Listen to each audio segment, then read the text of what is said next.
पुलस्त्य कहते हैं, राजन, अब मैं तुम्हारे लिए सप्तर्षियों के आश्रम का वर्णन करूंगा।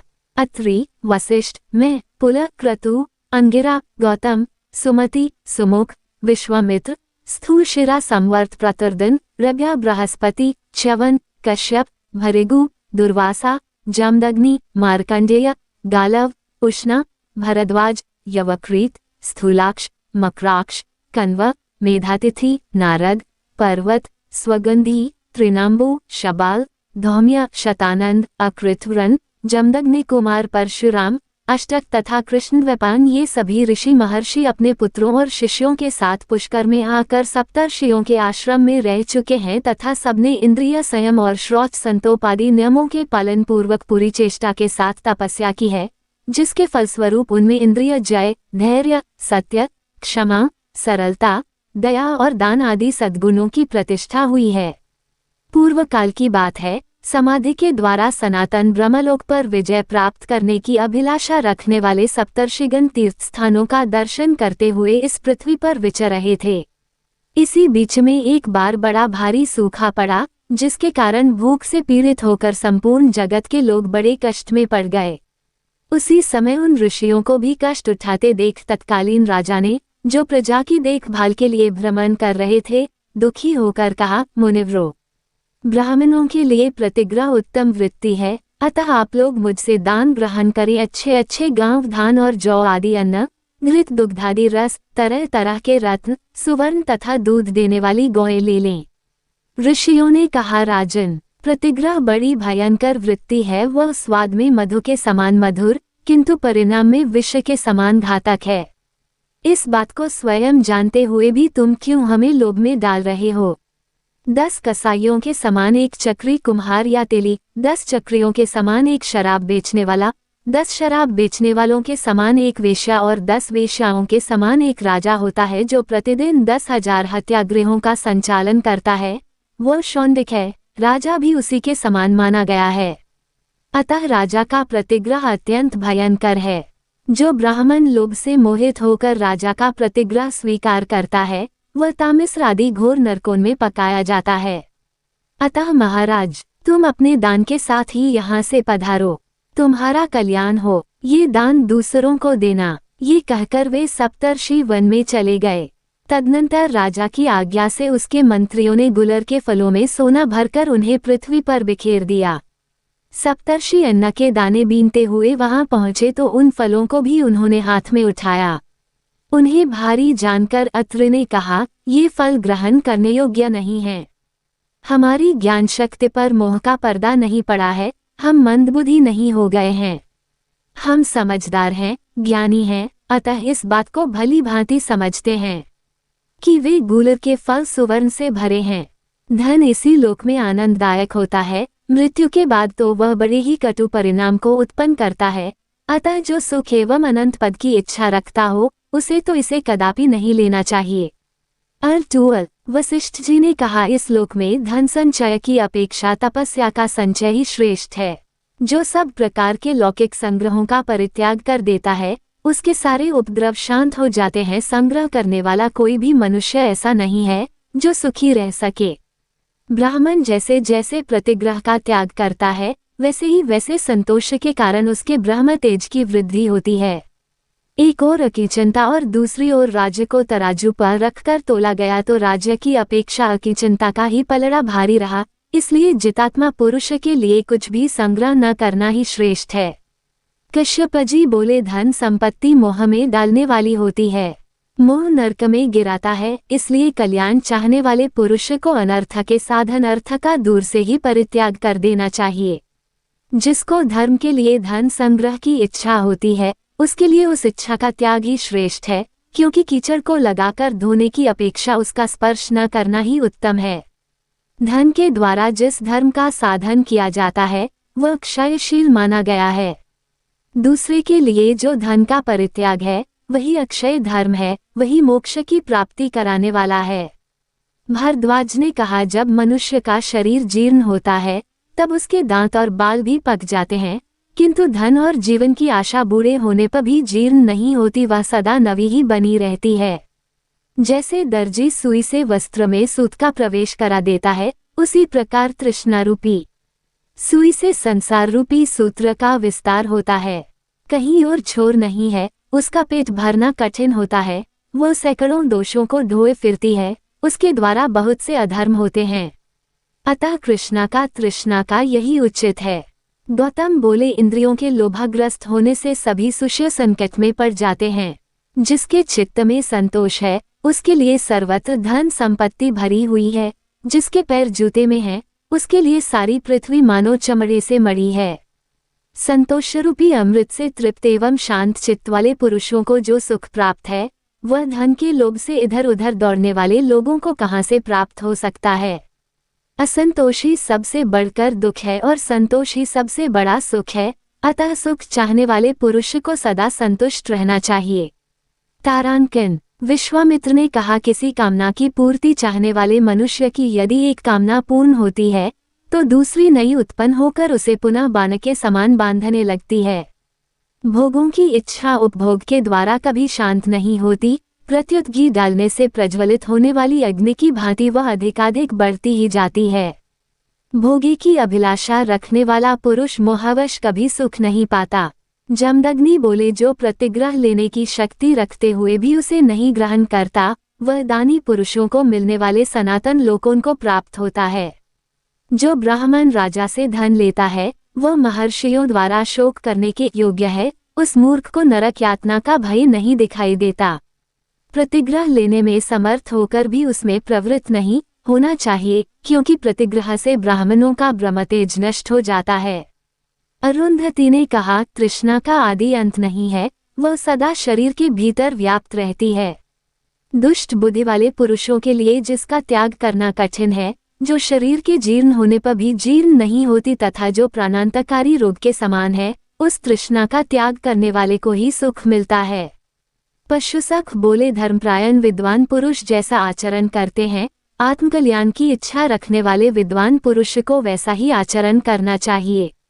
ऐसा कहकर दृढ़तापूर्वक नियमों का पालन करने वाले वे सभी महर्षि उन सुवर्णयुक्त फलों को छोड़ अन्यत्र चले गए। घूमते घामते वे मध्य पुष्कर में गए, जहां अकस्मात आए हुए शुनसख नामक परिव्राजक से उनकी भेंट हुई। उसके साथ वे किसी वन में गए। वहां उन्हें एक बहुत बड़ा सरोवर दिखाई दिया, जिसका जल कमलों से आच्छादित था। वे सब के सब उस सरोवर के किनारे बैठ गए और कल्याण का चिंतन करने लगे। उस समय शुनसख ने क्षुधा से पीड़ित उन समस्त मुनियों से इस प्रकार कहा, महर्षियों, आप सब लोग बताइए, भूख की पीड़ा कैसी होती है। ऋषियों ने कहा, शक्ति, खड्ग, गदा, चक्र, तोमर और बाणों से पीड़ित किए जाने पर मनुष्य को जो वेदना होती है, वह भी भूख को पीड़ा के सामने मात हो जाती है। दमा, खांसी, क्षय, ज्वर और मिर्गी आदि रोगों से कष्ट पाते हुए मनुष्य को भी भूख की पीड़ा उन सब की अपेक्षा अधिक जान पड़ती है। जिस प्रकार सूर्य की किरणों से पृथ्वी का सारा जल खींच लिया जाता है, उसी प्रकार पेट की आग से शरीर की समस्त नाड़ियां सूख जाती हैं।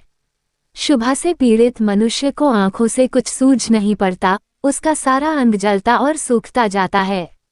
भूख को आग प्रज्वलित होने पर मनुष्य गूंगा, बहरा, जड़, पंगु, भयंकर तथा मर्यादाहीन हो जाता है। लोग क्षुधा से पीड़ित होने पर पिता माता, स्त्री, पुत्र, कन्या, भाई तथा स्वजनों का भी परित्याग कर देते हैं। भूख से व्याकुल मनुष्य न पितरों की भलीभांति पूजा कर सकता है, न देवताओं की, न गुरुजनों का सत्कार कर सकता है, न ऋषियों तथा अभ्यागतों का। इस प्रकार अन्न न मिलने पर देहधारी प्राणियों में ये सभी दोष आ जाते हैं। इसलिए संसार में अन्न से बढ़कर न तो कोई पदार्थ हुआ है, न होगा। अन्न ही संसार का मूल है।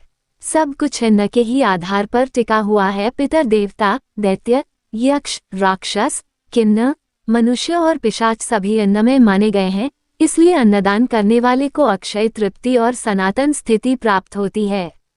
तप, सत्य, जाप, होम, ध्यान, योग, उत्तम गति, स्वर्ग और सुख की प्राप्ति, ये सब कुछ अन्न से ही सुलभ होते हैं। चंदन, अगर, धूप और शीतकाल में ईंधन का दान अन्नदान के 16वें हिस्से के बराबर भी नहीं हो सकता। अन्न ही प्राण, बल और तेज है। अन्न ही पराक्रम है, अन्न से ही तेज की उत्पत्ति और वृद्धि होती है। जो मनुष्य श्रद्धापूर्वक भूखे को अन्न देता है वह ब्रह्मस्वरूप होकर ब्रह्मा जी के साथ आनंद मनाता है। जो एकाग्रचित होकर अमावस्या को श्राद्ध में अन्नदान का महात्म्य मात्र सुनाता है उसके पितर आजीवन संतुष्ट रहते हैं। इंद्रिय संयम और मनोनिग्रह से युक्त ब्राह्मण सुखी एवं धर्म के भागी होते हैं। दम, दान एवं यम ये तीनों तत्वार्थदर्शी पुरुषों द्वारा बताए हुए धर्म हैं। इनमें भी विशेषतः दम ब्राह्मणों का सनातन धर्म है। दम तेज को बढ़ाता है। दम परम पवित्र और उत्तम है। दम से पुरुष पापरहित एवं तेजस्वी होता है। संसार में जो कुछ नियम, धर्म, शुभ कर्म अथवा संपूर्ण यज्ञों के फल हैं, उन सब की अपेक्षा दम को महत्व अधिक है। दम के बिना दानरूपी क्रिया की यथावत शुद्धि नहीं हो सकती। दम से ही यज्ञ और दम से ही दान को प्रवृत्ति होती है। जिसने इंद्रियों का दमन नहीं किया उसके वन में रहने से क्या लाभ, तथा जिसने मन और इंद्रियों का भलीभांति जहाँ जहाँ दमन किया है उसको घर छोड़कर किसी आश्रम रहने की क्या आवश्यकता है। जितेंद्रिय पुरुष निवास करता है उसके लिए वही स्थान वन एवं महान आश्रम है। जो उत्तम शील और आचरण में रत है, जिसने अपनी इंद्रियों को काबू कर लिया है तथा जो सदा सरल भाव से रहता है उसको आश्रमों से क्या प्रयोजन। विषयासक्त मनुष्यों से वन में भी दोष बन जाते हैं तथा घर में रहकर भी यदि पांचों इंद्रियां का निग्रह कर लिया जाए तो वह तपस्या ही है। जो सदा शुभ कर्म में ही प्रवृत्त होता है उस वीतराग पुरुष के लिए घर ही तपोवन है। केवल शब्द शास्त्र व्याकरण के चिंतन में लगे रहने वाले का मोक्ष नहीं होता तथा लोगों का मन बहलाने में ही जिसकी प्रवृत्ति है उसको भी मुक्ति नहीं मिलती। जो एकांत में रहकर दृढ़तापूर्वक नियमों का पालन करता, इंद्रियों की आसक्ति को दूर हटाता, अध्यात्म तत्व के चिंतन में मन लगाता और सर्वदा अहिंसा व्रत का पालन करता है, उसी का मोक्ष निश्चित है। जितेंद्रिय पुरुष सुख से सोता और सुख से जागता है। वह संपूर्ण भूतों के प्रति समान भाव रखता है। उसके मन में हर्ष शोक आदि विकार नहीं आते। छेड़ा हुआ सिंह, अत्यंत रोष में भरा हुआ सर्प तथा सदा कुपित रहने वाला शत्रु भी वैसा अनिष्ट नहीं कर सकता जैसा संयम रहित चित कर डालता है। मांसभक्षी प्राणियों तथा अजितेंद्रिया मनुष्यों से लोगों को सदा भय रहता है, अतः उनके निवारण के लिए ब्रह्माजी ने दंड का विधान किया है। दंड ही प्राणियों की रक्षा और प्रजा का पालन करता है। वही पापियों को पाप से रोकता है। दंड सबके लिए दुर्जय होता है। वह सब प्राणियों को भय पहुंचाने वाला है। दंड ही मनुष्यों का शासक है, उसी पर धर्म टिका हुआ है। संपूर्ण आश्रमों और समस्त भूतों में दम ही उत्तम व्रत माना गया है। उदारता, कोमल स्वभाव, संतोष, दोष दृष्टि का अभाव, गुरु शुश्रूषा, प्राणियों पर दया और चुगली न करना, इन्हीं को शांत बुद्धि वाले संतों और ऋषियों ने दम कहा है। धर्म, मोक्ष तथा स्वर्ग ये सभी दम के अधीन हैं। वो अपना अपमान होने पर क्रोध नहीं करता और सम्मान होने पर हर्ष से फूल नहीं उठता। जिसकी दृष्टि कुछ और सुख समान है उस धीर पुरुष को प्रशांत कहते हैं। जिसका अपमान होता है वह साधु पुरुष तो सुख से सोता और सुख से जागता है तथा उसकी बुद्धि कल्याणमय होती है। परंतु अपमान करने वाला मनुष्य स्वयं नष्ट हो जाता है। अपमानित पुरुष को चाहिए कि वह कभी अपमान करने वाले की बुराई न सोचे, अपने धर्म पर दृष्टि रखते हुए भी दूसरों के धर्म की निंदा न करे। अल जो इंद्रियों का दमन करना नहीं जानते वे व्यर्थ ही शास्त्रों का अध्ययन करते हैं, क्योंकि मन और इंद्रियों का संयम ही शास्त्र का मूल है, वही सनातन धर्म है। संपूर्ण व्रतों का आधार दम ही है। 6 अंग सहित पड़े हुए वेद भी दम से हीन पुरुष को पवित्र नहीं कर सकते। जिसने इंद्रियों का दमन नहीं किया उसके सांख्य, योग, उत्तम कुल, जन्म और तीर्थ स्नान सभी व्यर्थ हैं। योगविता द्विज को चाहिए कि वह अपमान को अमृत के समान समझकर उससे प्रसन्नता का अनुभव करे और सम्मान को विष के तुल्य मानकर उससे घृणा को अपमान से उसके तप की वृद्धि होती है और सम्मान से क्षय पूजा और सत्कार पाने वाला ब्राह्मण दुही हुई गाय की तरह खाली हो जाता है। जैसे गौ घास और जल पीकर फिर पुष्ट हो जाती है, उसी प्रकार ब्राह्मण जप और होम के द्वारा पुनः ब्रह्मतेज से संपन्न जाता है। संसार में निंदा करने वाले के समान दूसरा कोई मित्र नहीं है, क्योंकि वह पाप लेकर अपना पुण्य दे जाता है। निंदा करने वालों की स्वयं निंदा न करे, अपने मन को रोके। जो उस समय अपने चित्त को वश में कर लेता है वह मानो अमृत से स्नान करता है। वृक्षों के नीचे रहना, साधारण वस्त्र पहनना, अकेले रहना, किसी की अपेक्षा न रखना और ब्रह्मचर्य का पालन करना, ये सब परमगति को प्राप्त कराने वाले होते हैं। जिसने काम और क्रोध को जीत लिया वह जंगल में जाकर क्या करेगा। अभ्यास से शास्त्र की, शील से कुल की, सत्य से क्रोध का तथा मित्र के द्वारा प्राणों की रक्षा की जाती है। जो पुरुष उत्पन्न हुए क्रोध को अपने मन से रोक लेता है वो उस क्षमा के द्वारा सबको जीत लेता है। जो क्रोध और भय को जीतकर शांत रहता है, पृथ्वी पर उसके समान वीर और कौन है। ये ब्रह्मा जी का बताया हुआ गूढ़ उपदेश है प्यारे। हमने धर्म का हृदय सार तत्व तुम्हें बतलाया है। यज्ञ करने वालों के लोक दूसरे हैं, तपस्वियों के लोक दूसरे हैं तथा इंद्रिय संयम और मनोनिग्रह करने वाले लोगों के लोक दूसरे ही हैं। वे सभी परम सम्मानित हैं। क्षमा करने वाले पर एक ही दोष लागू होता है, दूसरा नहीं। वो ये कि क्षमाशील पुरुष को लोग शक्तिहीन मान बैठते हैं, किंतु इसे दोष नहीं मानना चाहिए, क्योंकि बुद्धिमानों का बल क्षमा ही है। जो शांति अथवा क्षमा को नहीं जानता वह इष्ट, यज्ञ आदि और पूर्त, तालाब आदि खुदवाना दोनों के फलों से वंचित हो जाता है। क्रोधी मनुष्य जो जप, होम और पूजन करता है वह सब फूटे हुए पड़े से जल की भांति नष्ट हो जाता है।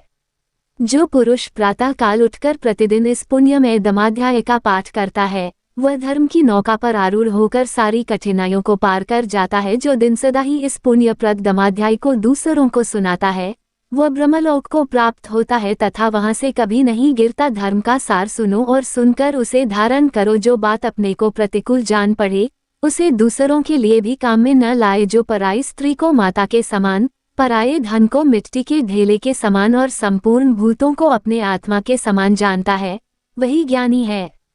जिसकी रसोई बलिवैश्वदेव के लिए और जीवन परोपकार के लिए है यही विद्वान है। जैसे धातुओं में सुवर्ण उत्तम है वैसे ही परोपकार सबसे श्रेष्ठ धर्म है, वही सर्वस्व है। संपूर्ण प्राणियों के हित का ध्यान रखने वाला पुरुष अमृतत्व प्राप्त करता है। पुलस्त्य जी कहते हैं, इस प्रकार ऋषियों ने शुनहसख के सामने धर्म के सार तत्व का प्रतिपादन करके उसके साथ वहां से दूसरे वन में प्रवेश किया। वहां भी उन्हें एक बहुत विस्तृत जलाशय दिखाई दिया जो पद्म और उत्पलों से आच्छादित था। उस सरोवर में उतरकर उन्होंने मृणाल उखाड़े और उन्हें ढेर के ढेर किनारे पर रखकर जल से संपन्न होने वाली पुण्य क्रिया, संध्या, तर्पण आदि करने लगे। तत्पश्चात जब वे जल से बाहर निकले तो उन मृणालों को न देखकर परस्पर इस प्रकार कहने लगे। ऋषि बोले, हम सब लोग क्षुधा से कष्ट पा रहे हैं, ऐसी दशा में किस पापी और क्रूर ने मृणालों को चुरा लिया। जब इस तरह कुछ पता न लगा तब सबसे पहले कश्यपनी बोले, जिसने मृणाल को चोरी की हो उसे सर्वत्र सब कुछ चुराने वर, थाती रखी हुई वस्तु पर जी ललचाने का और झूठी गवाही देने का पाप लगे। वह दम पूर्वक धर्म का आचरण और राजा का सेवन करने, मद्य और मांस का सेवन करने, सदा झूठ बोलने, सूद से जीविका चलाने और रुपया लेकर लड़की बेचने के पाप का भागी हो। वशिष्ठ जी ने कहा, जिसने उन मृणालों को चुराया हो उसे ऋतुकाल के बिना ही मैथुन करने, दिन में सोने, एक दूसरे के यहाँ जाकर अतिथि बनने, जिस गांव में एक ही कुआं हो यहाँ निवास करने, ब्राह्मण होकर शूद्र जाति की स्त्री से संबंध रखने का पल लगे और ऐसे लोगों को जिन लोकों में जाना पड़ता है वहीं वह भी जाए। भरद्वाज बोले, जिसने मृणाल चुराए हों वह सबके प्रति क्रूर, धन के अभिमानी, सबसे डाह रखने वाले, चुगलखोर और रस बेचने वाले की गति प्राप्त करे। गौतम ने कहा, जिसने मृणालों की चोरी की हो वह सदा शूद्र का अन्न खाने वाले, परस्त्रीगामी और घर में दूसरों को न देकर अकेले मिष्टान भोजन करने वाले के समान पाप का भागी हो। विश्वामित्र बोले, जो मृणाल चुरा ले गया हो वह सदा कामपरायण, दिन में मैथुन करने वाले, नित्य पातकी, पराई निंदा करने वाले और परस्त्रीगामी की गति प्राप्त करे। जमदग्नि ने कहा, जिसने मृणालों की चोरी की हो वह दुर्बुद्धि मनुष्य, अपने माता पिता का अपमान करने के, अपनी कन्या के दिए हुए धन से अपनी जीविका चलाने के, सदा दूसरे की रसोई में भोजन करने के, परस्त्री से संपर्क रखने के और गौ की बिक्री करने के पाप का भागी हो। पराशर जी बोले, जिसने मृणाल चुराए हो वह दूसरों का दास एवं जन जन क्रोधी हो तथा सब प्रकार के धर्मकमों से हीन हो। शुनहसख ने कहा, जिसने मृणालों की चोरी की हो वह न्यायपूर्वक वेदाध्ययन करे, अतिथियों में प्रीति रखने वाला गृहस्थ हो, सदा सत्य बोले, विधिवत अग्निहोत्र करे, प्रतिदिन करे और अंतर्गे ब्रह्मलोक को जाए। ऋषियों ने कहा, शुनहसख, तुमने जो शपथ की है वह तो को अभीष्ट ही है, अतः तुम्होंने हम सबके मृणालों को चोरी की है। शुनहसख बोले, ब्राह्मणों, मैंने ही आप लोगों के मुंह धर्म सुनने को इच्छा से ये मुनाल छिपा दिए थे। मुझे आप इंद्र समझें। मुनिव्रो, आपने लोभा के परित्याग से अक्षय लोकों पर विजय पाई है, अतः इस विमान पर बैठिए, अब हम लोग स्वर्गलोक को चलें। तब महर्षियों ने इंद्र को पहचानकर उनसे इस प्रकार कहा। ऋषि बोले, देवराज, जो मनुष्य यहाँ आकर मध्यम पुष्कर में स्नान करे और 3 रात तक यहाँ उपवास पूर्वक निवास करे, उसे अक्षय फल की प्राप्ति होती है। वनवासी महर्षियों के लिए जो 12 वर्षों की यज्ञ दीक्षा बताई गई है, उसका पूरा फल उस मनुष्य को भी मिल जाता है। उसकी कभी दुर्गति नहीं होती। वो सदा अपने कुलवालों के साथ आनंद का अनुभव करता है तथा ब्रह्मलोक में जाकर ब्रह्मा जी के 1 दिन तक कल्पभर वहाँ निवास करता है।